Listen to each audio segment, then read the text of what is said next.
Let's see how quickly we can cover everything you need to know for AQA GCSE Physics Paper 2. This is good for higher and foundation tier, double combined trilogy and triple or separate physics. That's topics 5 to 7, that's forces, waves and magnetism, finishing off with P8 space, which is only for triple. I'll tell you when other things are just for triple too. We're going to be gunning it, so pause the video if you need a bit more time to get your head around something you see. Let's go. A force is any push or pull. Forces can be contact forces, that's when objects are physically touching, like when you push a door, or they can be non-contact, like magnetism, electrostatic forces and gravity. This is a new concept in GCSE physics, and shocker, it's a silly one, because even contact forces are due to the electrostatic repulsion between electrons in your skin and the door, for example, but whatever. Technically, pushing a door involves a normal contact force, while other contact forces could be friction, air resistance and tension. The important thing is that we can represent forces with vectors, that is, an arrow that shows the direction and magnitude of the force. The magnitude is the size of the force, and that's indicated by the length of the arrow. If two forces act on an object, there's a resultant force. We find this by technically adding the vectors. However, if they go in opposite directions, one must be negative. So in this case, the resultant force would be 3 newtons to the right, and that's positive if we've decided that positive is in the right direction. If vectors are at right angles to each other, you use Pythagoras to find the resultant. This works because you can make a triangle by moving one of the forces. You could also be expected to use trig, that's SOHCAHTOA, to find either one of these angles. Chances are it's going to be tan you use, if any. If forces are balanced, that is, they add up to 0, that means that the object will not accelerate. It won't change velocity. Note, that doesn't necessarily mean it's not moving. It just stays at a constant velocity, and that could be 0 meters per second, of course. This is Newton's first law of motion, by the way. More on those in a bit. If a measurement or quantity just has magnitude but no direction, it's not a vector, but it's called a scalar instead. Here are some examples of both. Note that displacement is distance travelled with a direction, while similarly velocity is the vector form of speed. Weight is another name for the force due to gravity that acts on an object. It's calculated by multiplying the mass in kilograms by gravitational field strength, or G, which here on Earth is 9.8 newtons per kilogram. Sometimes we just round that to 10 though. You'll be told which to use in a question. That means that 1 kilogram of mass on Earth has a weight of 10 newtons. Now, if you hold an object up with your hand, you must be pushing up with a force that is equal to its weight, in order for the forces to be balanced and so it doesn't accelerate. However, that means that if you lift it upwards at a constant speed, that's also true. That's something that people often forget. To lift something at a constant speed, you must be lifting with a force that's the same as the weight. We can therefore then calculate the energy that is used to lift this object using the equation for work done. That's work done equals force times distance moved. Work done is just a fancy term for energy transferred by a force. This equation is true for any situation, but in this case the force is the weight and the distance is the height, so we could say the gain in energy is equal to mass times g times h. Does that look familiar? It should, because that's the exact same equation for calculating gravitational potential energy. That's GPE gained to be precise. Forces can also deform an object. If you pull on a spring that is fixed at one end, it will stretch or extend. Hooke's law states that F equals KE, that's force equals spring constant, sometimes called stiffness, times extension. The unit for spring constant is newtons per meter. This works for any object that stretches elastically, that is, returns to its original shape once the force is removed. It can also be true if an object is compressed instead. We can see that as K is a constant, force and extension are directly proportional.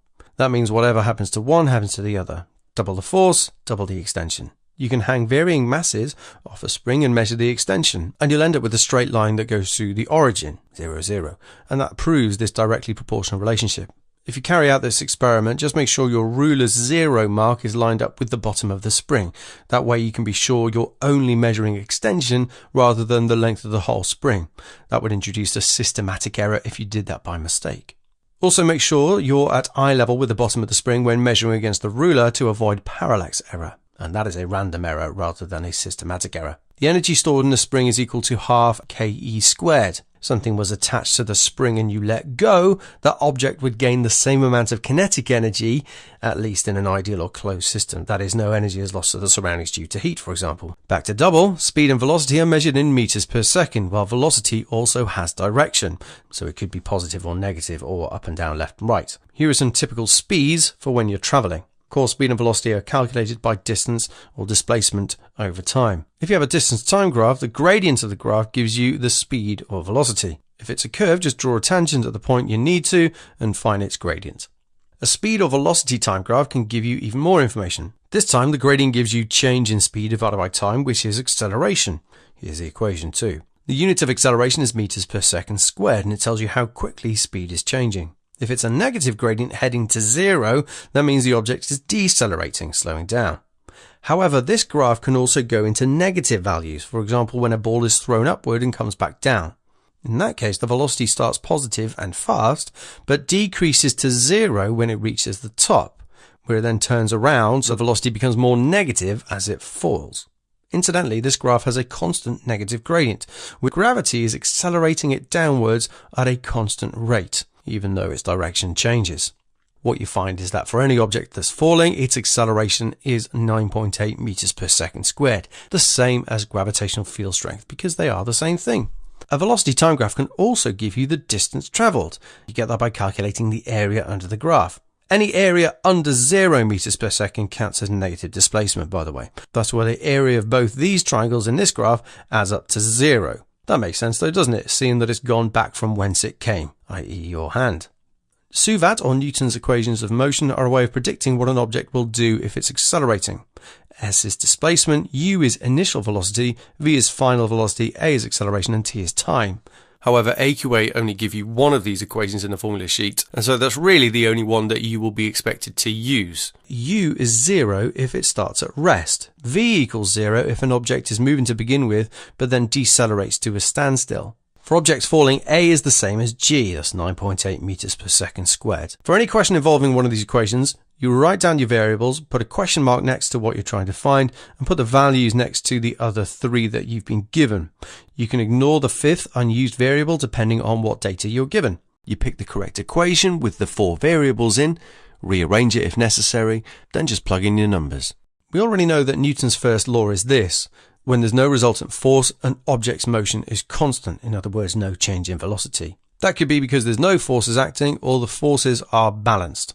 By the way, inertia is the term we use to describe the tendency for an object's motion to stay constant unless acted on by a resultant force. Newton's second law involves unbalanced forces, that is, there is a resultant force. This is equal to ma, mass times acceleration. That's all Newton's second law is. F equals ma. Only one of these can be true in any situation. There's either no resultant force or there is. We can prove Newton's second law by doing a practical. We use a trolley on a track being pulled by the weight of masses hanging over a pulley in the end. We can use light gates, photo gates, to measure the acceleration between 2 points, then change the weight on the string. Just remember that whatever mass you take off the hanger must go on the trolley itself, as the force is accelerating both the trolley and the masses themselves. We draw a graph of force against acceleration, and it should be a straight line through the origin, proving the proportional relationship between F and A. The gradient should give you the total mass of the trolley and slotted masses. Newton's third law, however, is always true, and this is the one that people get confused about, understandably. For every action of force, there is an equal and opposite reaction force. But this is not referring to balanced forces. It's all about perspective. When we think about the first 2 laws, we only really consider the object itself. For example, the force pulling downwards on the ball is its weight. Even if there is air resistance, there's a resultant force downwards. However, if you zoom out and think about the Earth too, well, we know that the Earth is pulling down the ball, but Newton's third law says the complete opposite is true as well. The ball is also pulling the Earth up. Now, the Earth is so massive that it doesn't really have an effect, but it's still true nevertheless. Another example, if you have 2 ice skaters, if the guy skater pushes on the girl skater, there's an equal and opposite reaction force pushing back on him too. That's why they both move away from where they were. The overall stopping distance for a car is a result of the thinking distance, that's how far you go before you react to seeing the bunny, and the braking distance after you slammed on the brakes. If you double your speed, you double your thinking distance, because you travel twice as far in the time it takes for you to react. Makes sense. However, doubling your speed quadruples your braking distance. Because your car needs to lose all of its kinetic energy, which is equal to half mv squared, well, that means that if you double the v, times 2 squared is times 4. If you triple your speed, kinetic energy goes up by times 9. so that means so does your braking distance. Other factors that affect thinking distance are distractions, alcohol, drugs, whereas braking distance can be affected by the condition of your brakes, the tyres, the road, the weather, etc. The faster you go, the more momentum you also have. Momentum is similar to inertia. You can think of it as being a measure of how hard it is to get something to stop. Here's the equation. Momentum is equal to mass times velocity. The unit, therefore, is kilogram meters per second. Momentum is a vector, which means you have negative momentum if your velocity is negative. In a collision, kinetic energy isn't always conserved, but total momentum always is. That means whatever the total momentum of the objects was before, there must be the same total momentum afterwards as well. Calculations on this can be tricky, but you just have to be careful with your pluses and minuses. You write down m1u1 if there's just one object moving to begin with. Remember u from Suvat, we can use it here too. And on m2u2 if there's a second object moving too. This then is the total momentum before the collision, before the event. This could also be 0 if nothing's moving to begin with, say a cannon about to fire. Then all we have to say is that this is equal to the total momentum afterwards. m1v1 for one object plus m2v2 if there's a second object moving too. If they've coupled together, we just say m times v, where m is the total mass of the two. Then all you have to do is pop your numbers in, making sure that everything travelling to the left, say, has a negative velocity, and you'll be left with one unknown. Rearrange to find it, you get your answer. Incidentally, in the case of the cannon, as there's 0 total momentum before, the same must be true after too, even though the cannonball is moving. That must mean the cannon has the same momentum, but in the opposite direction, so they still add up to 0. This is an example of recoil. Waves next. All waves transfer energy without transferring matter. Oscillations or vibrations are passed along instead of the particles themselves. Longitudinal waves are those in which the direction of the oscillations is parallel to the direction of energy transfer, that is, the direction the wave is going. Examples of these are sound waves and seismic P waves. P stands for primary because they're fast. In these waves, particles bunch up, we call those compressions, and when they're spread out, we call those rarefactions. Transverse waves are those in which the direction of oscillations is perpendicular to the direction of energy transfer. They wiggle side to side or up and down. Examples are waves on the surface of water, seismic S waves, secondary, they're slower than P waves, they produce earthquake aftershocks, and light and also every other EM electromagnetic wave too. We can represent any wave, including longitudinal waves, like this. We call this a waveform. Displacement is up the y-axis, basically just how far the particles have oscillated from their original position, and it can be either distance or time on the x-axis. The peak of a wave is called the amplitude, it's the maximum displacement from equilibrium. If it's distance on the x-axis, one complete wave here gives you the wavelength. We give this the symbol lambda for short, but it's measured in meters. If it's time on the x-axis instead, one complete wave gives you the time period, capital T for short. This is the time it takes for one complete wave to pass, measured in seconds. Frequency, on the other hand, is how many waves pass a point every second, and the unit is hertz. So frequency and time period are the opposite. In fact, they're reciprocals of each other. So we can say frequency is equal to 1 over time period. F equals 1 over t. You can often be asked to find frequency from a waveform like this. Measure the time period, then do 1 divided by that. Easy. The wave equation is this. V equals F lambda. That's wave speed equals frequency times wavelength. A ripple tank will tell you what frequency is made. You can measure the distance between 10 peaks, then divide by 10 to get the wavelength, say. Then just use the wave equation to get the speed of the wave.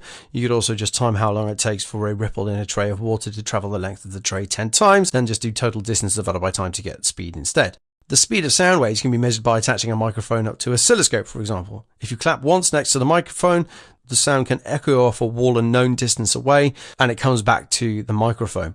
Then you can just use the oscilloscope to measure the time it took to travel, then do total distance divided by time again. EM or electromagnetic waves are for everybody. They're special because they don't need a medium to travel through. They're the only waves that can travel through the vacuum of space. There are a range of wavelengths in the EM spectrum, which we split up into these sections. Radio waves, microwaves, infrared, radiation, visible light, ultraviolet, X-rays, gamma rays. If you haven't heard the original version, it's a certified banger. Link in description. EM waves are produced when electrons lose energy. They lose the energy as an EM wave. The higher the frequency, the more energy the wave carries, and the shorter the wavelength. The only exception are gamma rays, which are actually emitted by nuclei instead. That means lots more energy is involved. That's why they're dangerous. They are all, however, absorbed by electrons. This allows our retina to detect light, for example, phone antennas to receive radio signals, and your face to absorb infrared from the sun and feel heat. UV, X-rays and gamma rays carry so much energy, though, that they can cause electrons to leave their atoms. The atoms have been ionized. That can be dangerous if absorbed by DNA in cells, as this can cause mutations that can lead to cancer. While some EM waves can be dangerous, we use all parts of the spectrum for communications, cooking, heating, imaging, medical treatments and more. When light waves move from one medium to another, say from air to glass, they change speed. In this case, the wave slows down and the wavelength also decreases. Instead of drawing the wave fronts from above, like what you see above water, we can just draw a ray to show the direction the light is moving in. That's a lot easier. A change in medium also results in a change in direction. This is called refraction. That is, if it's at an angle to the normal, the line we draw perpendicular to the surface. You can think of light always wanting to get away from the normal, but never write that in the exam. If light slows down, it moves closer to the normal. So that means that the angle of refraction is smaller than the angle of incidence. That's the angle that it hits the surface at. Now, all of these angles are measured from the normal. That means you must have your protractor with the 0 on the normal. Never have it flat on the surface. It's always perpendicular to the surface. The rest of waves is triple only, so skip to magnetism if you're magnetism and electromagnetism. A permanent magnet is a metal in which the molecules are permanently aligned in such a way that they produce a magnetic field which can exert a force on particles in other objects, and also electrons. We give the two ends of a magnet the names north and south pole, short for north-facing and south-facing poles, because that's the way they would point to line up with the Earth's magnetic field. Say if we made it float. You can use iron filings or mini compasses placed around a magnet to visualize its magnetic field. Magnetic field lines are always complete loops, even though we don't draw them inside the magnet, and they never touch. These ones going out the ends here will eventually loop back around if we carried on drawing them. The direction of magnetic field lines is always from North Pole to South Pole. An induced magnet is a material, usually a metal, whose particles align temporarily when placed in a magnetic field, so it makes its own magnetic field. Hence why an iron nail can be attracted to both the north or south pole of a permanent magnet. We say iron is magnetic, but it is not a magnet. Cobalt and nickel are also magnetic. Copper and aluminium, for example, are not. Bring two permanent magnets together and they will attract if opposite poles are facing, and they repel if like poles are facing. A current flowing through a wire will produce its own magnetic field. We draw the field lines as concentric circles around it, using our right hand to help us remember which way the field goes. We use the letter B as a shorthand for a magnetic field, by the way, as well as in the equation coming up. The motor effect is when such a wire is in another magnetic field and it will experience a force. The equation is F-bil, where F is force, I is current in amps, L is length of the wire in the magnetic field, and B is the magnetic flux density, essentially the magnetic field strength. This is measured in Tesla. Note that this equation only works as it is if the current and magnetic field lines are perpendicular to each other, but maybe it is worth remembering that if the wire is parallel to the field lines, it will experience no force. To find out the direction of the force, however, on the wire, we use Fleming's left-hand rule. Your thumb is force, first finger is field, middle finger is current. Make a janky gun with them where they're all perpendicular and bam, freeze FBI. Just twist your wrist to line up your fingers with the current and the field, always North Pole to South Pole, and the way that your thumb is pointing is the direction of the force on the wire, in this case, upwards. To measure the size of the force in reality, we can put the magnet on a balance. Due to Newton's third law, the magnet will also be pushed down with the same force. Calculate the force from the fake mass measured, use an ammeter to get the current and a ruler to measure the length of the wire, and boom, you can calculate the magnetic flux density between the poles of your magnet. Electric motors, of course, employ the motor effect by using a coil of wire that experiences opposite forces on both sides, causing it to turn. However, the current must be reversed every half a turn, otherwise it would just stop at the vertical position in this case. So that's why we have what we call a split ring commutator to reverse the current every half a turn. To make a motor turn faster, you can increase the current, use a stronger magnet, or add more turns to the coil so there's a greater length of wire ultimately experiencing the force. A loudspeaker is in essence just a motor that goes back and forth instead of round and round. The varying current due to the signal from the music player, say, will cause the coil to vibrate back and forth, and that's attached to the speaker cone, which then produces sound waves in the air. Double people, you're actually done, but don't forget to leave a like before you leave, yeah?